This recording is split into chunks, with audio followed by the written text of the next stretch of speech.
नमस्कार। Managerial economics में discuss करेंगे kinds of cross elasticity of demand. मांग की आड़ी लोच की विभिन्न श्रेणियां। इलास्टिसिटी किसी भी चीज़ की वो क्वालिटी जो यह बताती हो कि उस वस्तु में परिवर्तन हो सकता है। इलास्टिसिटी ऑफ डिमांड किसी कमोडिटी की डिमांड में कमी या बढ़ोतरी हो सकती है। क्रॉस इलास्टिसिटी ऑफ डिमांड का मतलब होता है कि एक वस्तु की डिमांड में कमी या बढ़ोतरी अन्य किसी वस्तु के प्राइस में अंतर के कारण हो, तो उसको क्रॉस इलास्टिसिटी ऑफ डिमांड कहते हैं। फॉर एग्जाम्पल, अगर कार की कीमत में कमी होने की वजह से पेट्रोल की डिमांड बढ़ जाए तो ये क्रॉस इलास्टिसिटी का एक एग्जाम्पल है।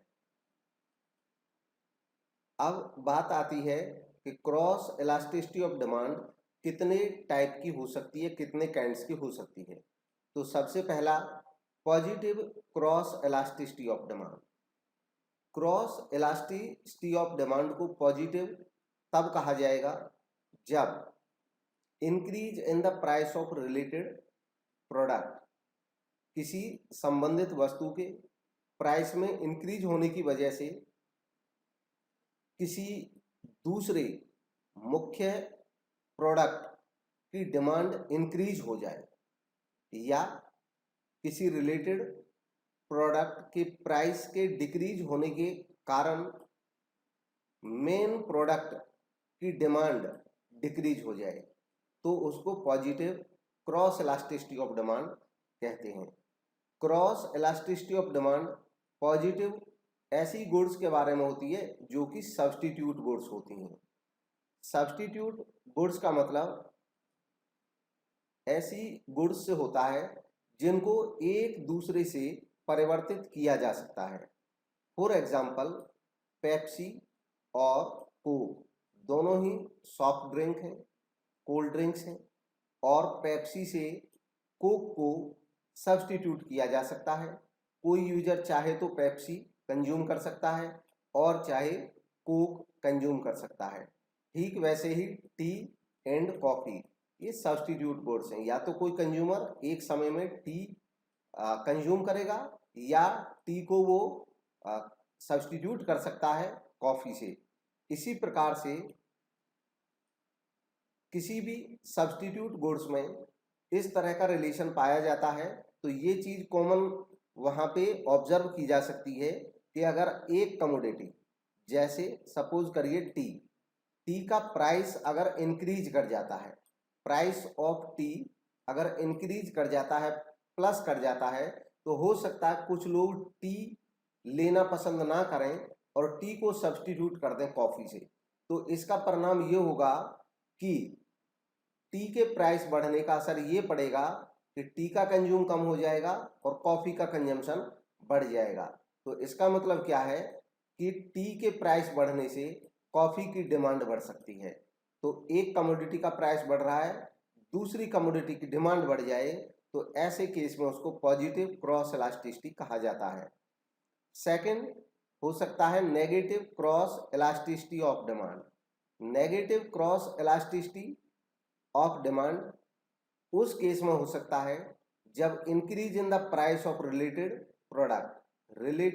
प्रोडक्ट संबंधित वस्तु के प्राइस में इंक्रीज होने का असर ये हो कि जो मेन प्रोडक्ट है उसकी डिमांड डिक्रीज हो जाए, या जब डिक्रीज हो जाए प्राइस किसी रिलेटेड प्रोडक्ट का, तो एज ए रिजल्ट इंक्रीज हो जाए डिमांड मेन प्रोडक्ट की, यानी कि एक दूसरे के विपरीत हों, तो नेगेटिव क्रॉस इलास्टिसिटी कहा जाता है। Negative cross elasticity complementary goods के केस में देखने को मिलती है। कॉम्प्लीमेंट्री गुड्स कौन सी होती हैं? कॉम्प्लीमेंट्री गुड्स ऐसी गुड्स को कहा जाता है जिनको एक दूसरे के साथ यूज करना आवश्यक होता है।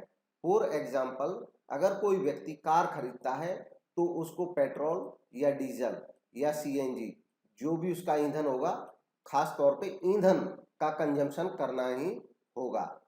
ठीक उसी तरीके से अगर कोई व्यक्ति पेन खरीदता है तो इंक का साथ में यूज होना ही है। ठीक वैसे ही अगर कोई व्यक्ति बटर खरीदता है और उसका कॉम्बिनेशन ब्रेड के साथ होता है तो बटर की वजह से ब्रेड का भी कंजम्पशन बढ़ जाएगा। इनको कॉम्प्लीमेंट्री गुड्स कहा जाता है। तो इनमें देखने को यह मिलता है संबंध जो रहता है इनका आपस में इस तरीके का रहता है कि अगर पेन की डिमांड बढ़ेगी तो ऑटोमेटिकली जो इंक है इसकी भी डिमांड बढ़ जाएगी, यानी कि एक की डिमांड दूसरे के को प्रभावित करती है। तो जब हम क्रॉस इलास्टिसिटी में चेक करेंगे तो इस तरीके से किया जाएगा कि मान लो अगर कार के प्राइस गिर जाते हैं, डिक्रीज हो जाते हैं प्राइस कार के, तो पेट्रोल की डिमांड पे क्या असर पड़ेगा। कार के जब प्राइस डिक्रीज हो जाएंगे तो कार का क्योंकि यूज बढ़ जाएगा जिससे कि पेट्रोल का यूज ऑटोमेटिकली बढ़ जाएगा, तो कार के प्राइस बढ़ने का असर ये होगा कि कार के प्राइस गिरने का असर होगा, कार के प्राइस गिरने का असर होगा कि पेट्रोल की जो डिमांड है पेट्रोल की वो बढ़ जाएगी। और ठीक इसका उलट होगा, अगर कार के प्राइस बहुत ज़्यादा बढ़ जाते हैं तो हो सकता है पेट्रोल की जो डिमांड है वो कम हो जाए, क्योंकि कार का जब ज़्यादा प्राइस बढ़ेगा तो हो सकता है कुछ लोग अवॉइड करें और इस तरीके से पेट्रोल का भी ऑटोमेटिकली कंजम्पशन कम हो जाएगा। तो ये केसेस जो होते हैं अमूमन नॉर्मल केसेस में सही बैठते हैं, लेकिन उसके एक्सेप्शंस होते हैं क्योंकि हम यहाँ पे केवल एक प्रभाव की बात कर रहे हैं। हर एक चीज के डिमांड पे एक चीज का प्रभाव नहीं पड़ता है, बल्कि अन्य बहुत सारे फैक्टर्स का प्रभाव पड़ता है। तो हो सकता है किसी केस में कोई पर्टिकुलर एग्जाम्पल की सही नहीं बैठे तो उसके और बहुत सारे एग्जाम्पल्स मिल सकते हैं। क्योंकि हमें पता है कि जब भी हम इस तरह का चाहे कोई लॉ ऑफ डिमांड या लॉ ऑफ सप्लाई कभी भी स्टडी करते हैं तो वहां पे हमें याद रखना होता है कि अन्य बातें समान रहने पर। तो अभी जब हम क्रॉस इलास्टिसिटी को चेक करते हैं तो इसका मतलब ये होता है कि अभी हम क्रॉस इलास्टिसिटी जब चेक कर रहे हैं तो एक प्रोडक्ट के प्राइस का दूसरे रिलेटेड प्रोडक्ट के डिमांड पे जो असर है उसको चेक कर रहे हैं केवल, और अन्य चीजों को मान लिया जाता है कि वो उनमें कोई चेंज नहीं है, ये एजम्पशन लेनी होती है। नेक्स्ट है zero cross elasticity of demand. Zero cross elasticity जैसा कि नाम से पता चल रहा है कि उसमें कोई इलास्टिसिटी होती ही नहीं है। क्रॉस इलास्टिसिटी ऑफ डिमांड उस केस में जीरो कही जाएगी जब एक रिलेटेड प्रोडक्ट का प्राइस में चाहे इंक्रीज हो या डिक्रीज हो, लेकिन जो मेन प्रोडक्ट है जिस प्रोडक्ट की हम स्टडी कर रहे हैं उसके डिमांड में जरा भी कोई अंतर नहीं है, तो उसको जीरो क्रॉस इलास्टिसिटी कहा जाता है। Zero cross elasticity independent goods के केस में देखने को मिलती है। इंडिपेंडेंट यानी कि जब गुड्स में आपस में कोई कैसा भी रिलेशन ना हो तो जीरो क्रॉस इलास्टिसिटी देखने को मिलती है।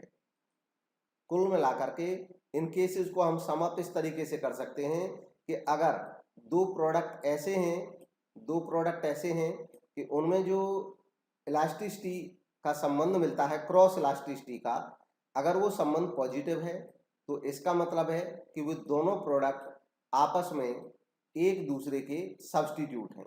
अगर इलास्टिसिटी नेगेटिव मिलती है क्रॉस इलास्टिसिटी दो प्रोडक्ट में, तो इसका मतलब वो प्रोडक्ट आपस में एक दूसरे के कॉम्प्लीमेंट्री हैं। और पहला जो था इसमें जब पॉजिटिव इलास्टिसिटी क्रॉस इलास्टिसिटी कब मिलेगी, जब प्रोडक्ट एक दूसरे के